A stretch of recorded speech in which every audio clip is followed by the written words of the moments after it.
और आपको सीधे प्रधानमंत्री मोदी की तस्वीर दिखाते हैं और यहाँ पर प्रधानमंत्री मोदी का एक ऑडियो रिलीज हुआ है, आपको सुनाते हैं ये संदेश कि मुझे भी इस पुण्य अवसर का साक्षी बनने का अवसर मिल रहा है। ये मेरे लिए कल्पनातीत अनुभूतियों का समय है। मैं भावुक हूँ, भाव विह्वल हूँ। मैं पहली बार जीवन में इस तरह के मनोभाव से गुजर रहा हूँ। मैं एक अलग ही भाव भक्ति की अनुभूति कर रहा हूँ। मेरे अंतर मन की ये भाव यात्रा मेरे लिए अभिव्यक्ति का नहीं, अनुभूति का अवसर है। चाहते हुए भी मैं इसकी गहनता, व्यापकता और तीव्रता को शब्दों में बांध नहीं पा रहा हूँ।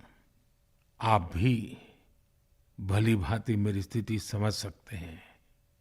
जिस स्वप्न को अनेकों पीढ़ियों ने वर्षों तक एक संकल्प की तरह अपने हृदय में जिया, मुझे उसकी सिद्धि के समय उपस्थित होने का सौभाग्य मिला है। प्रभु ने मुझे सभी भारतवासियों का प्रतिनिधित्व करने का निमित्त बनाया है। निमित्त मात्रम भव सव्यसाचिन। ये एक बहुत बड़ी जिम्मेदारी है।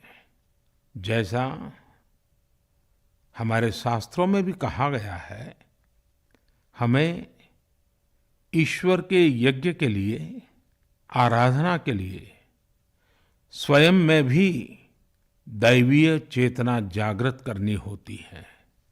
इसके लिए शास्त्रों में व्रत और कठोर नियम बताए गए हैं, जिन्हें प्राण प्रतिष्ठा से पहले पालन करना होता है। इसलिए आध्यात्मिक यात्रा की कुछ तपस्वी आत्माओं और महापुरुषों से मुझे जो मार्गदर्शन मिला, उन्होंने जो यम नियम सुझाए हैं, उसके अनुसार मैं आज से 11 दिन का विशेष अनुष्ठान आरंभ कर रहा हूं। इस पवित्र अवसर पर मैं परमात्मा के श्री चरणों में प्रार्थना करता हूं, ऋषियों, मुनियों, तपस्वियों का पुण्य स्मरण करता हूं और जनता जनार्दन जो ईश्वर का रूप है, उनसे प्रार्थना करता हूं कि आप मुझे आशीर्वाद दें, ताकि मन से, वचन से, कर्म से मेरी तरफ से कोई कमी ना रहे। साथियों, मेरा ये सौभाग्य है कि 11 दिन के अपने अनुष्ठान का आरंभ मैं नासिक धाम पंचवटी से कर रहा हूं। पंचवटी वो पावन धरा है जहां प्रभु श्री राम ने काफी समय बिताया था। और आज मेरे लिए एक सुखद संयोग ये भी है कि आज स्वामी विवेकानंद जी की जन्म जयंती है।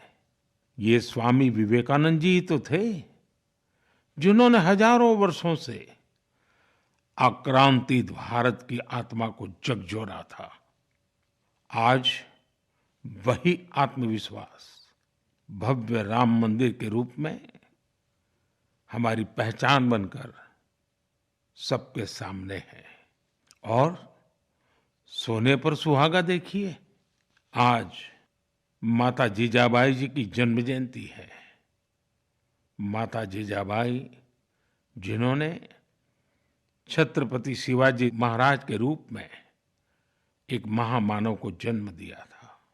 आज हम अपने भारत को जिस अक्षुण्ण रूप में देख रहे हैं, इसमें माता जीजाबाई जी का बहुत बड़ा योगदान है। और साथियों, जब मैं माता जीजाबाई का पुण्य स्मरण कर रहा हूं, तो सहज रूप से मुझे अपनी माँ की याद आना बहुत स्वाभाविक है। मेरी माँ जीवन के अंत तक माला जपते हुए सीताराम का ही नाम भजा करती थी। साथियों, प्राण प्रतिष्ठा की मंगल घड़ी, चराचर सृष्टि का वो चैतन्य पल, आध्यात्मिक अनुभूति का वो अवसर, गर्भगृह में उस पल क्या कुछ नहीं होगा। साथियों, शरीर के रूप में तो मैं उस पवित्र पल का साक्षी बनूंगा ही, लेकिन मेरे मन में, मेरे हृदय के हर स्पंदन में 140 करोड़ भारतीय मेरे साथ होंगे। आप मेरे साथ होंगे, हर राम भक्त मेरे साथ होगा, और वो चैतन्य पल हम सबकी सांझी अनुभूति होगी। मैं अपने साथ राम मंदिर के लिए अपने जीवन को समर्पित करने वाले अनगिनत व्यक्तित्वों की प्रेरणा लेकर जाऊंगा। त्याग तपस्या की वो मूर्तियां, 500 साल का धैर्य, दीर्घ धैर्य का वो काल, अनगिनत त्याग और तपस्या की घटनाएं, दानियों की, बलिदानियों की गाथाएं, कितने ही लोग हैं जिनके नाम तक कोई नहीं जानता, लेकिन जिनके जीवन का एकमात्र ध्येय रहा है भव्य राम मंदिर का निर्माण। ऐसे असंख्य लोगों की स्मृतियां मेरे साथ होगी। जब 140 करोड़ देशवासी उस पल में मन से मेरे साथ जुड़ जाएंगे, और जब मैं आपकी ऊर्जा को साथ लेकर गर्भगृह में प्रवेश करूंगा, तो मुझे भी एहसास होगा कि मैं अकेला नहीं, आप सब भी मेरे साथ हैं। साथियों, ये 11 दिन व्यक्तिगत रूप से मेरे यम नियम तो है ही, लेकिन मेरे भाव विश्व में आप सब समाहित है। मेरी प्रार्थना है कि आप भी मन से मेरे साथ जुड़े रहें। रामलला के चरणों में मैं आपके भावों को भी उसी भाव से अर्पित करूंगा जो भाव मेरे भीतर उमड़ रहे हैं।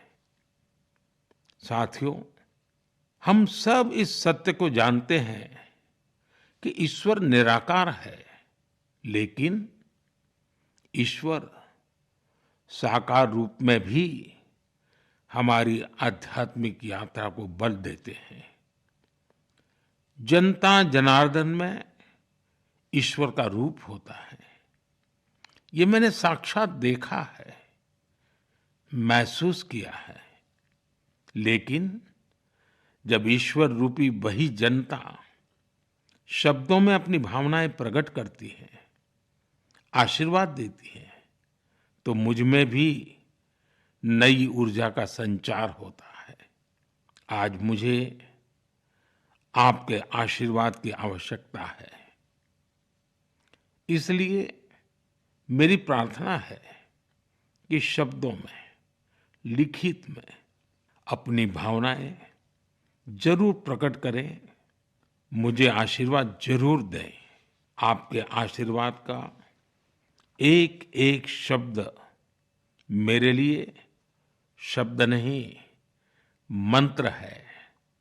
मंत्र की शक्ति के तौर पर वो अवश्य काम करेगा। आप अपने शब्दों को, अपने भावों को नमो ऐप के माध्यम से सीधे मुझ तक पहुंचा सकते हैं। आइए हम सब प्रभु श्री राम की भक्ति में डूब जाएं। इसी भाव के साथ आप सभी राम भक्तों को कोटि कोटि नमन। जय सिया राम, जय सिया राम, जय सिया राम। तो इस वक्त की बड़ी खबर, प्रधानमंत्री मोदी का जो एक ऑडियो संदेश आया है जिसमें प्रधानमंत्री मोदी ने रामलला के प्राण प्रतिष्ठा को लेकर कहा है कि आज से वो 11 दिन तक विशेष अनुष्ठान करेंगे, जिसमें उन्होंने यम नियम का भी जिक्र किया है। और साथ ही प्रधानमंत्री मोदी ने कहा कि वो जो पल होगा वो एक ऐसा अद्भुत पल रहेगा जिसकी साक्षी 140 करोड़ लोग रहेंगे।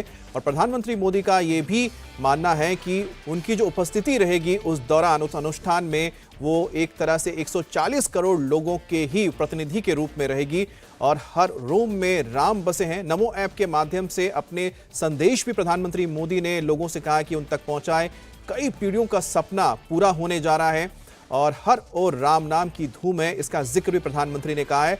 लेकिन बड़ी बात यह है कि प्रधानमंत्री मोदी अगले 11 दिन तक खास अनुष्ठान करेंगे और प्राण प्रतिष्ठा से पहले प्रधानमंत्री मोदी यम नियम के जरिए अपने आप को व्यस्त रखेंगे।